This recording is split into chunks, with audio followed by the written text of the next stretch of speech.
عبدالستار عیدی مرحوم سے ایک انٹرویو میں پوچھا گیا کہ آپ نے ہزاروں لاوارث لاشیں دفنائیں، کبھی کسی لاش کی بگڑی حالت یا اس پر تشدد دیکھ کر رونا آیا؟ انہوں نے آنکھیں بند کر کے گہری سوچ میں غوطہ زن ہوتے ہوئے کہا،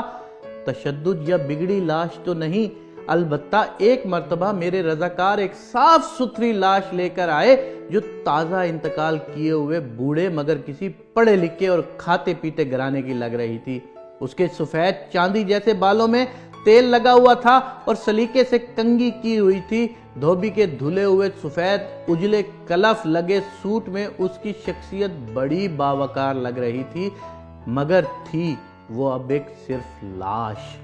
عیدی صاحب پھر کچھ سوچتے ہوئے گویا ہوئے، ہمارے پاس روزانہ کتنی لاشیں لائی جاتی ہیں، مگر ایسی لاش جو اپنے نقش چھوڑ جائے کم ہی آتی ہیں۔ اس لاش کو میں غور سے دیکھ رہا تھا کہ میرے رضاکار نے بتایا اس نے کراچی کے ایک پوش بستی کا نام لے کر کہا کہ یہ لاش اس کے بنگلے کے باہر پڑی تھی۔ ہم جو ہی بنگلے کے سامنے پہنچے تو ایک ٹیکسی میں سوار فیملی جو ہمارا ہی انتظار کر رہی تھی، اس میں سے ایک نوجوان برآمد ہوا اور جلد بازی کا مظاہرہ کرتے ہوئے ایک لفافہ ہمیں تھماتے ہوئے بولا، یہ تدفین کے اخراجات ہیں۔ پھر وہ خود ہی ہڑبڑایا، یہ میرے والد ہیں، ان کا خیال رکھنا، اچھی طرح غسل دے کر تدفین کر دینا۔ اتنے میں ٹیکسی سے آواز آئی، تمہاری تقریر میں فلائٹ نکل جائے گی۔ یہ سنتے ہی نوجوان پلٹا اور مزید کوئی بات کیے ٹیکسی میں سوار ہو گیا اور ٹیکسی فراٹے بھرتی ہوئی آنکھوں سے اوجھل ہو گئی۔ عیدی صاحب بولے، اس لاش کے متعلق جان کر مجھے بہت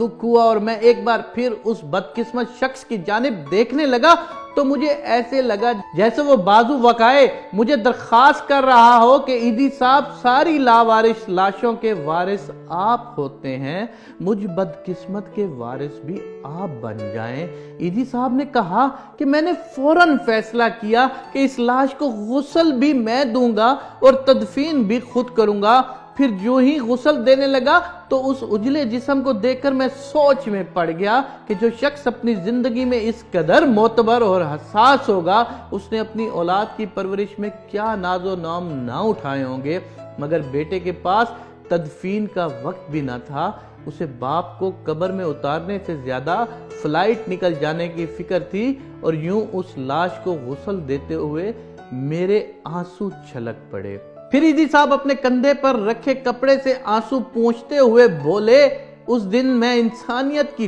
ڈوبتی نیا پر رو پڑا۔ کاش کہ ہم اپنی اولاد کی عیش و عشرت کی بجائے بہتر تعلیم و تربیت پر زیادہ فوکس کریں، تاکہ کسی بھی لمحے آنے والے وقت میں ان کے اندر احساس نام کی چیز ضرور زندہ رہے۔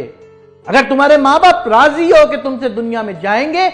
تو تم کامیابی کی وہ تمام سیڑھیاں عبور کرتے جاؤ گے جو تمہاری قسمت میں لکھ چکی ہیں، لیکن اگر تم ماں باپ کو ناراض کر دیتے ہو تو یقین ماننا کہ ہر سیڑھی پر تم سینکڑوں بار گرو گے، ہر سیڑھی پر تمہارے آگے سینکڑوں بار رکاوٹیں آئیں گی، ہر سیڑھی پر تم سے پوچھ گچھ ہوگی اور تمہاری زندگی برباد لوگوں والی زندگی ہوگی۔